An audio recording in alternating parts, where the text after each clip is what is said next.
The nation-state fascinates me. I see its emergence as no less significant than the Big Bang. Just as the Big Bang brought the physical universe into being, the birth of the nation-state created the social universe we inhabit.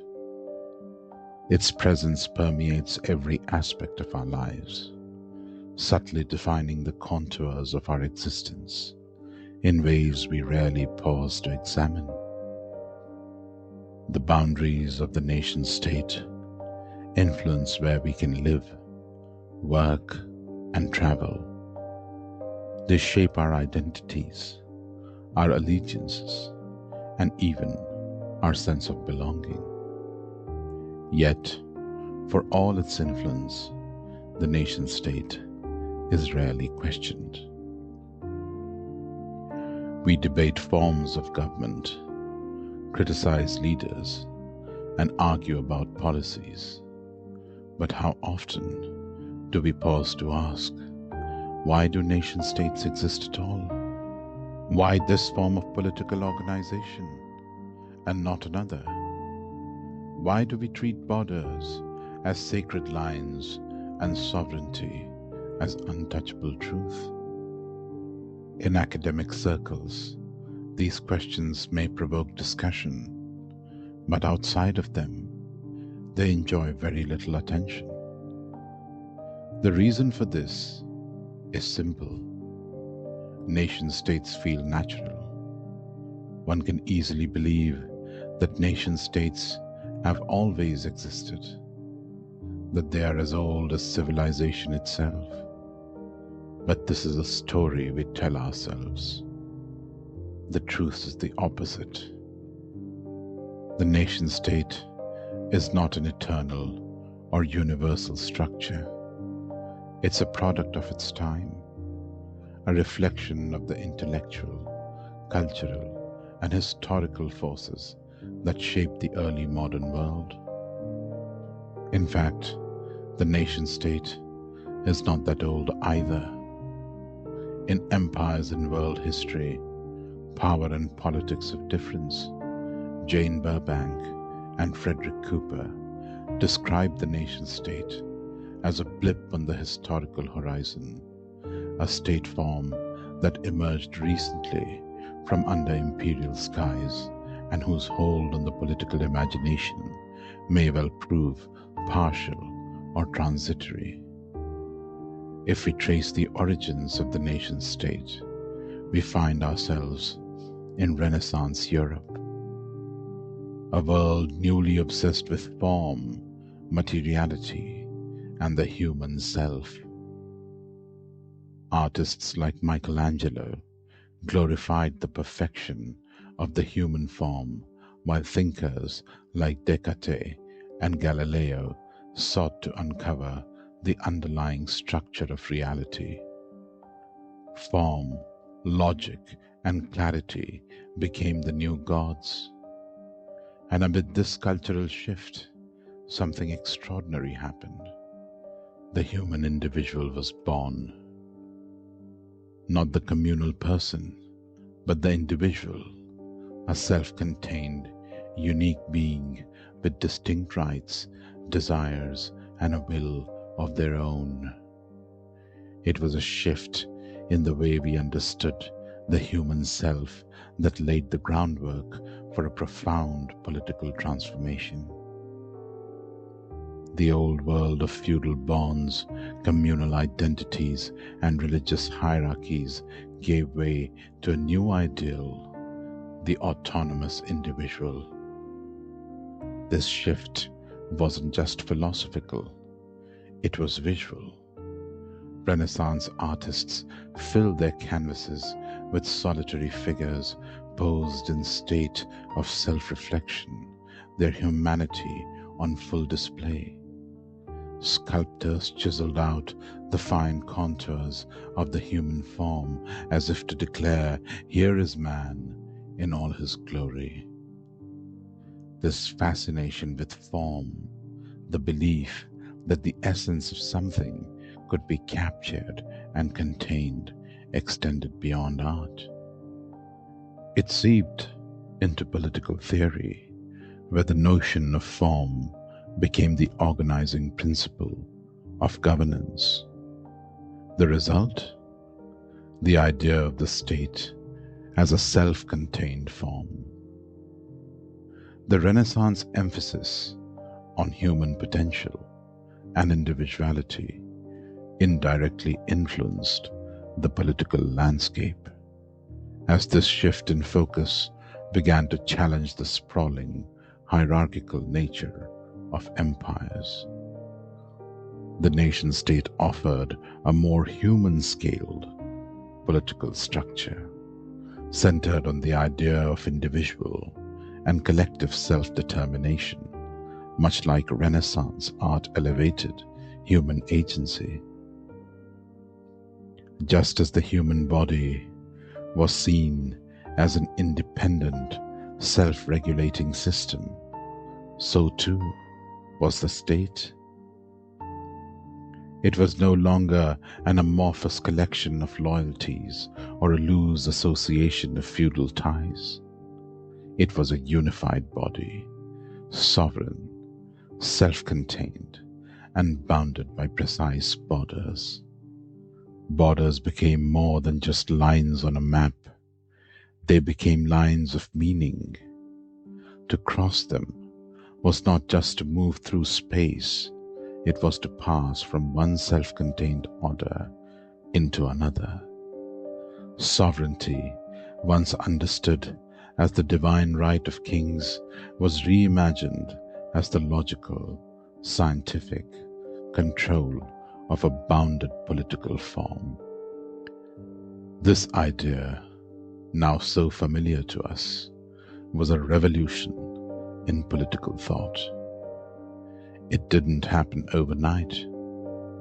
It took centuries of philosophical reimagining, beginning with the Renaissance and accelerating during the scientific revolution.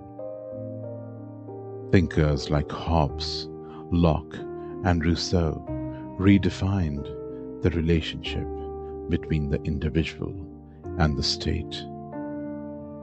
Hobbes saw the state as a leviathan, a single, all-powerful entity that could impose order on a chaotic world.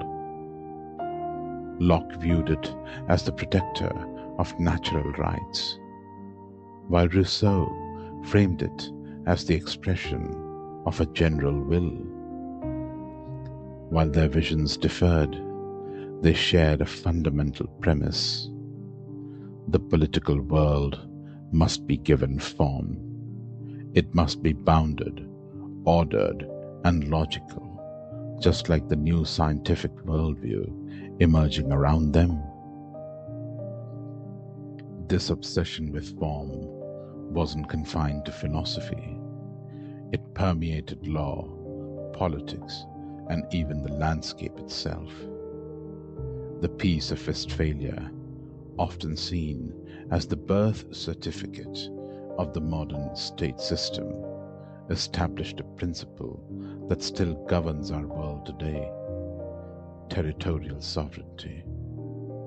Every state was to be a self-contained unit, controlling its borders and governing its internal affairs without interference.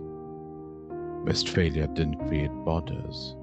Borders had existed long before it, but it formalized them in a way that felt objective, universal, and necessary. Like a Renaissance painting with clean, sharp edges, the world was now framed into separate, distinct entities: France, Spain, England, and so on. This new political form, the nation-state, felt rational, scientific, and above all, natural. And that is where the trouble begins. The naturalness of the nation-state is its greatest illusion. It is an idea so deeply entrenched in our thinking that we forget it has a history.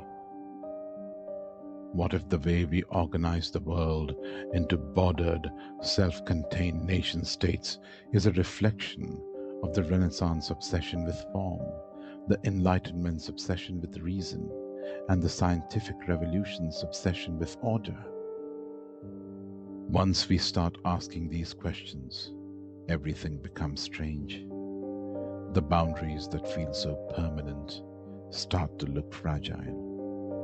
The idea of sovereignty, so often taken as sacred, begins to look more like a philosophical construct than a natural law. And the whole political landscape we live in suddenly seems like something made, not discovered. Why does this matter? Because the idea of the nation-state shapes every part of our lives. It tells us who belongs and who doesn't. It dictates where we can live, whom we can marry, and what rights we have. It defines the very categories of citizen and foreigner, a distinction with profound moral, legal, and emotional weight. The nation-state's boundaries determine access to resources, opportunities, and protections, creating worlds of inclusion for some and exclusion for others.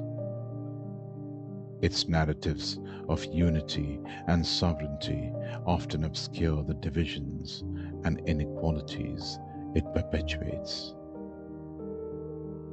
Understanding its origins and nature isn't just an intellectual exercise. It's essential to questioning the assumptions that govern our lives and imagining alternative ways of organizing human society. To understand the nation-state, it must be anchored in its historical context. Only then can we strip away its mystique and recognize it for what it truly is, a construct shaped by specific cultural and intellectual forces sweeping a specific continent rather than an inevitable or eternal form of political organization. It is only when we situate the nation-state in its historical context that its spell is broken, revealing the glaring fragility of its foundations. This realization raises profound questions.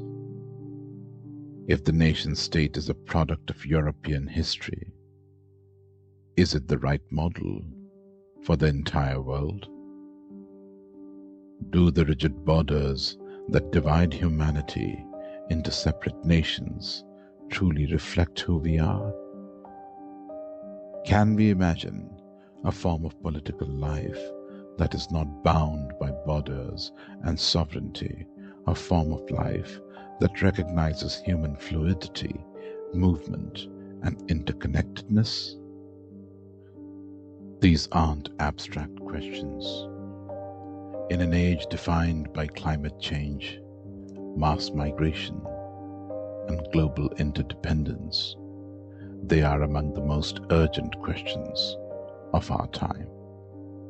If the Renaissance taught us to see ourselves as self-contained individuals, and the Enlightenment framed the world as a collection of self-contained forms, perhaps the future demands a new vision, one that embraces fluidity over rigidity, connection over containment.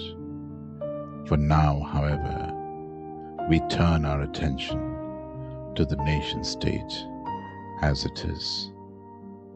In this series, we will delve into its history, its internal logic, and the illusions it perpetuates. We will examine how it came to feel inevitable and explore how it hides its origins. Through a critical lens, we will uncover the obvious but often overlooked truths, the nature of the nation-state.